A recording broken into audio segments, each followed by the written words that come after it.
so that people can share them on there as well and try to get the word out. This is our political segment.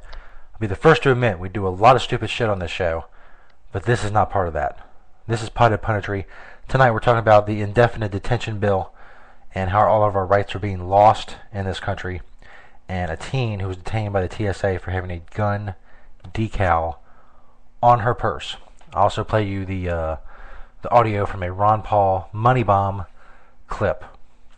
It's all on Pothead Punditry, our political segment, when the silliness ends and the serious issues of the day come to the forefront.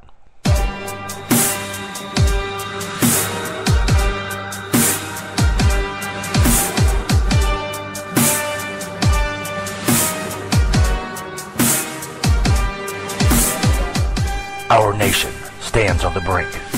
Every day brings new federal encroachments that take our freedoms and strangle our will. There comes a time when the silliness must take a back seat to the serious issues of the day. The time is now. It's time to fight back and reclaim the freedom that is rightfully ours. It is time to discuss the serious issues of the day with Stoner Jesus' Pothead Punditry.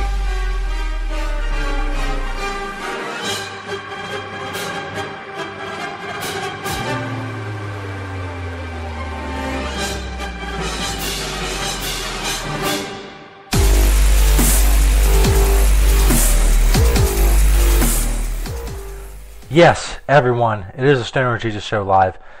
This is Pothead Punditry, episode 14. Simply, if you're new to the show, Pothead Punditry is our political segment. We talk about the serious issues of the day, and then, like I said, later on I cut that out of the show and make a little YouTube video or whatever with a couple of pictures. And I put it up on YouTube for people to share. That's all linked at stonerjesus.net. Our link to our YouTube channel and all that stuff. And all the Pothead Punditries are in a little playlist there that you can subscribe to and share. It's really cool. And we do it because we need to spread the word about these things, because we do some silly stuff on the show, but we're not going to have the freedom to do anything if we don't discuss what's going on right now. First thing I want to talk about is the Indefinite Detention bill. If you follow me at Stoner Jesus 420, you know about this bill. At least if you've been clicking the link when I tweeted out there, which I have many, many times. This story is from Infowars.com. Indefinite Detention bill passes Senate 93-7. Think about that. 93 senators voted to violate the Constitution and give the government the power to indefinitely detain American citizens without trial. And if you're out there and you some people listen to the Stoner Jesus Show and they say, "Oh, I don't want to hear. I want to talk about this stuff. It's politics." This is about you. This is about what they're going to do to you. Are you an American citizen? If you're not, they'll detain you no matter fucking what. They will slit your throat in a public square. But it used to be, if you were an American citizen, that afforded you some protection from the United States government here and around the world. But sadly, that is no longer the case. From Infowars.com, the Senate last night codified into law the power of the U.S. military to indefinitely detain an American citizen with no charge, no trial, and no oversight whatsoever with the passage of S. 1867, the National Defense Authorization Act. One amendment would have specifically blocked the measures from being used against U.S. citizens, and that was voted down, and the final bill was passed 93-7. That amendment, by the way, was introduced, I do believe, by Rand Paul, the son of Ron Paul, and one of my senators here in Kentucky. Another amendment introduced by Senate Intelligence Committee Chairman Dianne Feinstein that attempted to bar the provision from being used on American soil, an effort to, quote, to ensure, quote, the military won't be roaming our streets looking for suspected terrorists, also failed, although Feinstein voted in favor of the bill anyway. Feinstein was able to include a largely symbolic amendment which states that nothing in the bill changes current law relating to the detention of U.S. citizens and legal aliens, but this measure is meaningless according to Republican Congressman Justin Amash, a fierce critic of the bill. Quote, some have asserted that Senator Feinstein's amendment, S. Amendment 1456, protects the rights of American citizens and preserves constitutional due process. Unfortunately, it does not. It's just more cleverly worded nonsense Amash wrote on his Facebook page. Though the White House threatened to veto the bill, the fact that the Obama administration lawyers yesterday reaffirmed their backing, and that story is from linked to Yahoo News, for state-sponsored assassination of U.S. citizens would suggest otherwise. Not voting for the bill, or in other words, upholding the oath to protect the Constitution, has been described over and over again as political suicide. Quote, the bill puts military detention authority on steroids and makes it permanent. American citizens and others are at greater risk of being locked away by the military without charge or trial, said Christopher Anders, Senior Legislative Counsel for the American Civil Liberties Union. As Spencer Ackerman highlights, and that is linked, linked to Wired.com, the bill completely violates the Sixth Amendment, and then it allows American citizens to be locked up indefinitely, including in a foreign detention center, without any burden of proof whatsoever. An American merely has to be declared a terrorist, and they can be abducted off the streets and never seen again. Quote, the detention mandate to use indefinite military detention in terrorism cases isn't limited to foreigners. It's confusing because two different sections of the bill seem to contradict each other, but the judgment of the University of Texas's Robert Chesney, a nonpartisan authority of military detention, says U.S. citizens are included in the grant of detention authority, writes Ackerman. You know, excuse me, there's a lot of people out there who will say, they'll go on, they'll drone on and on about conspiracy theories, but this shit is real, people. If you don't see it, I don't know what the fuck to tell you. They can hold you in prison indefinitely for whatever fucking emergency they want to drum up or declare. Gives them full and complete power over all of us. You may be cool with that, but I am sure as fuck not. These are the type of things that I talk about. That's what we do, Pothead Punditry. And I don't think there's anything that has come down the pike more important than this bill that was just passed by the Senate. Because it strips away everything. So I'm going to talk about here in the next story. But what I want to do right now is, see, I want to check the chat room. Chris Neville is in the chat room. I Respect Marijuana, who is at I Respect Weed on Twitter, said 1984 is coming true. Indeed. I forget which Pothead Punditry it is. We read an article comparing today to 1984. I want to say Pothead Punditry episode 9, but I'm not sure. It was a really good article about 1984, comparing it today and taking passages from the book. It's incredible. Right now, there's a Ron Paul money bomb going on the day after our money bomb, and I have to admit, the Ron Paul money bomb is probably more important than the Stoner Jesus show money bomb. So if you're wavering on who to give money to, you can do it at our auction or Ron Paul. I would do it with Ron Paul because that's how important this is. Anyway, he has a huge internet presence, as most of you know, and here is his money bomb. It's a YouTube video, but here's the audio of it for his money bomb, December 16th. I guess go to Ron Paul. Yeah, go to RonPaul2012.com to check out the details on his money bomb. This is Pothead Punditry episode 14. We will continue with how the Republican Party has become the Gestapo Party and how the government is stripping away all of our rights. Right here on the Stoner Jesus Show Live, Pothead Punditry episode 14. The Ron Paul money bomb is December 16th. Check it out. Words will always retain their power.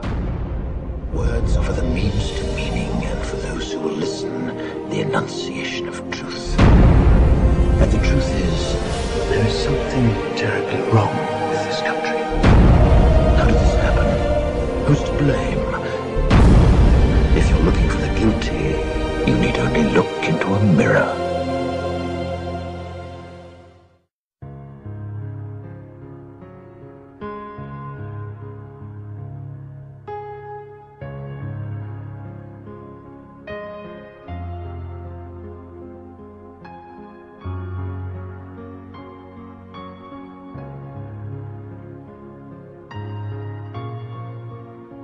produce anything with the creation of money and credit.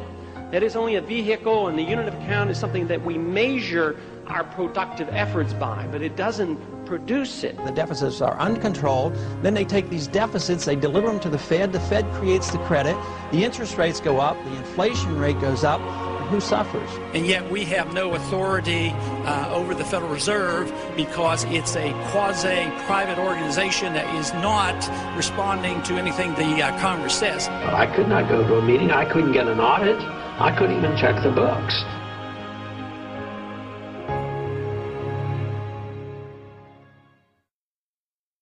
A lot of it made sense, but some of it was crazy, I thought.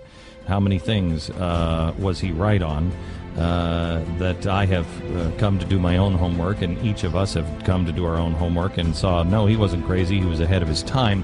Congressman, how could it be that you knew this on the banking committee in 2003 and nobody else did until after the collapse? And you've been right on finances, and America is just catching up to you. How do you do it?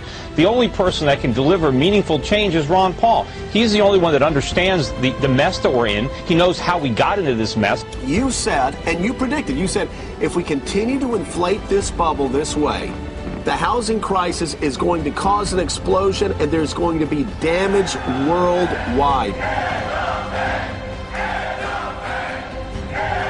To see how much influence Ron Paul is having on Capitol Hill now versus the past decade, where he gets to question members of the Federal Reserve in front of everybody. He gets to drag Austrian economists up there on Capitol Hill and question it. That's a revolution in and of itself.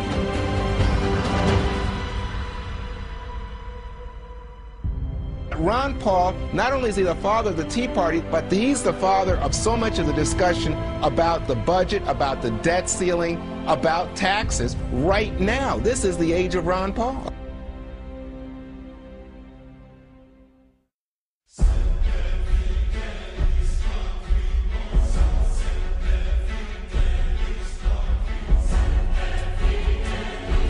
The winner of the straw poll, Congressman Ron Paul. I am a candidate for the presidency in the Republican Party primary.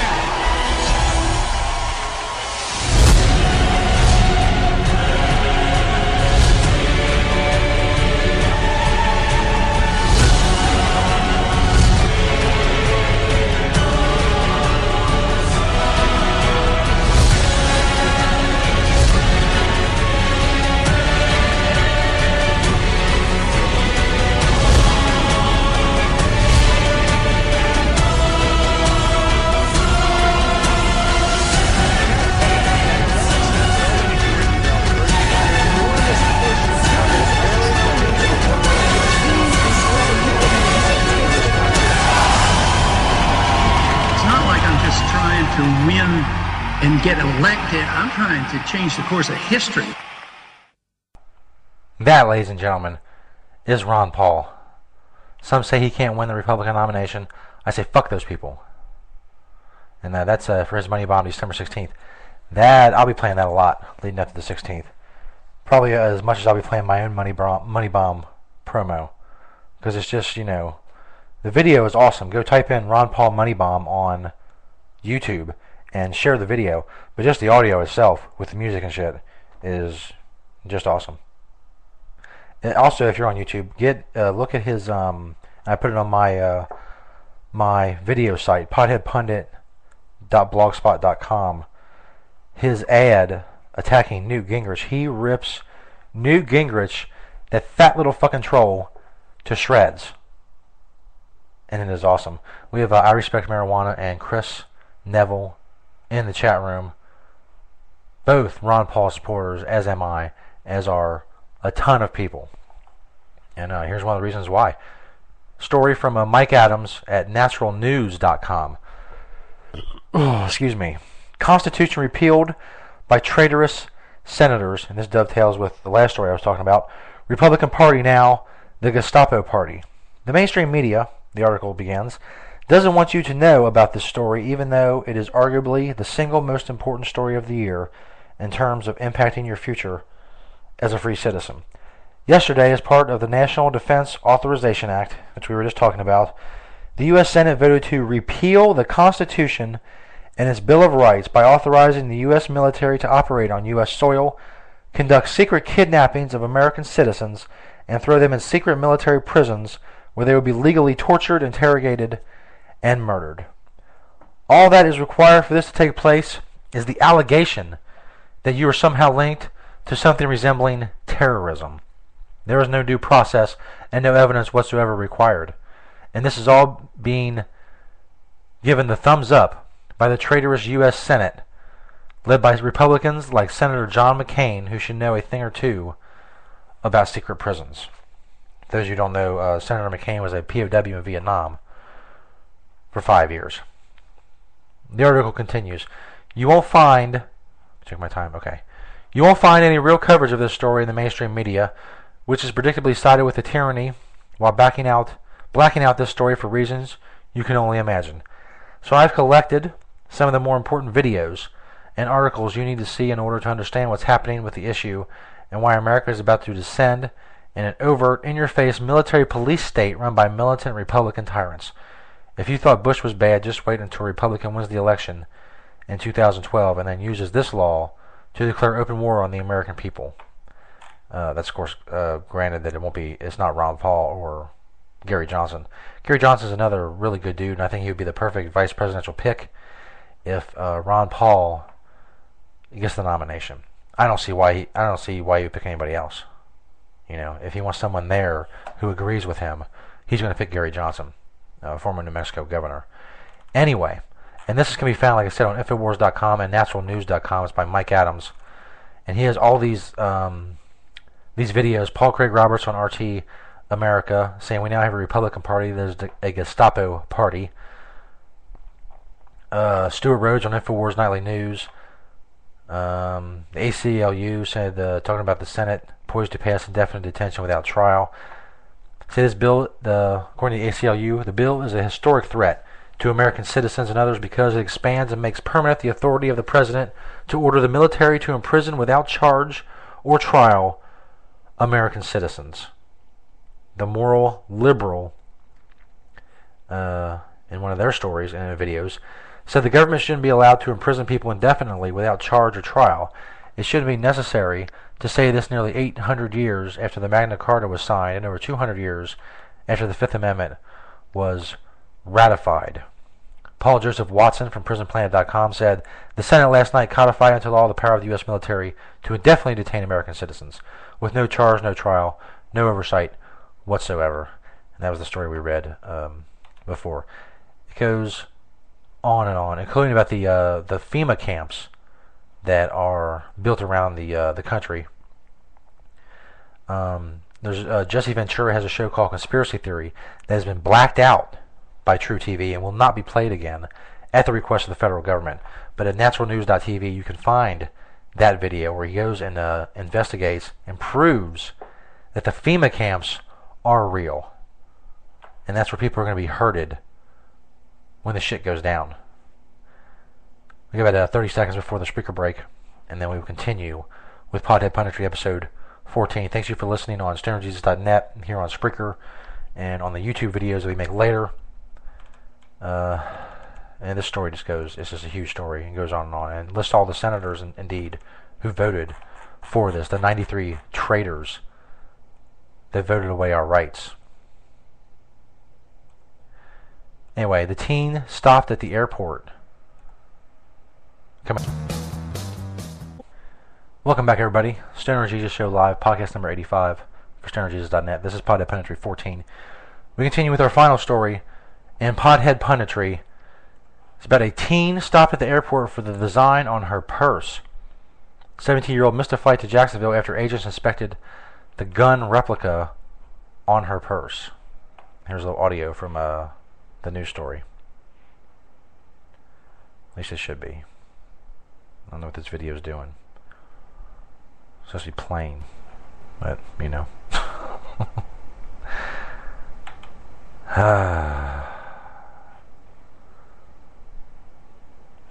Well, that's not good. This page is kind of frozen up, which is very annoying. Oh, there we go. I know the center of it. That prompted the search. Channel 4's Elizabeth Kate is joining us live now. She is at the airport. Elizabeth? Rob, Vanessa Gibbs said she had no problem carrying her favorite purse through airport security here at JIA. But when she headed home from Virginia, they flagged her and the handbag at the security gate. With a flair for Western fashion, Vanessa Gibbs carries this clutch purse nearly every day. My style, it's camouflage, it has an old Western gun on it. But her preference for the pistol style didn't sit well with TSA. Now, let me stop this. It has, describe this for you. It's a small purse, and it has a tiny little replica of an old Western gun on it. But these motherfuckers of the TSA are so hard up and drunk with power that they'll stop anybody. And this is a woman, so I'm sure a lot of the dudes are like, hey man, can stop and chat this chick up, maybe even grope her a little bit, because she's a terrorist with her tiny gun on her purse. Continue with the news report. Back home to Jacksonville from a holiday trip, she says an agent flagged her purse as a security risk. She was like, well, you know, this is a federal offense because it's in the shape of a gun. I'm like, the design on a purse. How is it a federal offense? After figuring out the gun was a fake. It's a federal offense to have it because it's in the shape of a gun. What the fuck does that mean? If you make like the little, you know, like the little gun symbol to your friend in line, or like, oh yeah, good job or whatever, and they'll fucking tase you because you're obviously a terrorist. She says TSA told her to check the bag or turn it over. But by the time security wrapped up the inspection, the pregnant 17-year-old missed her flight, and Southwest Airlines sent her to Orlando instead, worrying her mother, who was already waiting for her to arrive at JIA. It was terrifying. I was so upset. I was on the phone all the way to Orlando trying to figure out what was going on with her. It was terrifying. I don't ever want to go through it again. Vanessa and her mom say it's hard to believe anyone could mistake this design for a real gun. It's just a few inches in size, it's hollow, and she's taken it on planes before. I carried this from Jacksonville to Norfolk, and I've carried it from Norfolk to Jacksonville. And never once has anyone said anything about it until now. But TSA isn't budging on the handbag, arguing the phony gun could be considered a replica weapon, stating replica weapons have been prohibited since 2002, a rule that Vanessa feels can't be applied to a purse. Common sense. It's a purse, not a weapon. Yeah, common sense. And I spoke to a TSA official here at JIA who says it's not exactly uncommon for passengers to try to wear things that could be considered gun replicas. In fact, the thing they see most frequently is men wearing belts, donning a gun emblem. But despite the common practice, it's still considered prohibited. Reporting live from JIA, Elizabeth Kate, Channel 4, the local station. And those of you who don't fly, you think this is just at the airports. They have agents now that have been spotted in Tennessee, and that have gone public in Tennessee, that they're doing checkpoints on the highways, at way stations, and it means they can search you without a warrant. They can do whatever they want. It's just incredible. It's incredible. Chris in the chat room said next time it will be for somebody having a tattoo of a knife or a beard. It's getting ridiculous. It is. I can't even think about it. Even if I wanted to fly somewhere, if I had somewhere I wanted to fly, I wouldn't go. It's bad enough driving. You can still get stopped. But if you get on a plane, they can grope you, they can do whatever the fuck they want. They can detain you for whatever stupid reason. And that is why we do Pothead Punditry. That was Pothead Punditry episode number 14. That'll be posted on YouTube.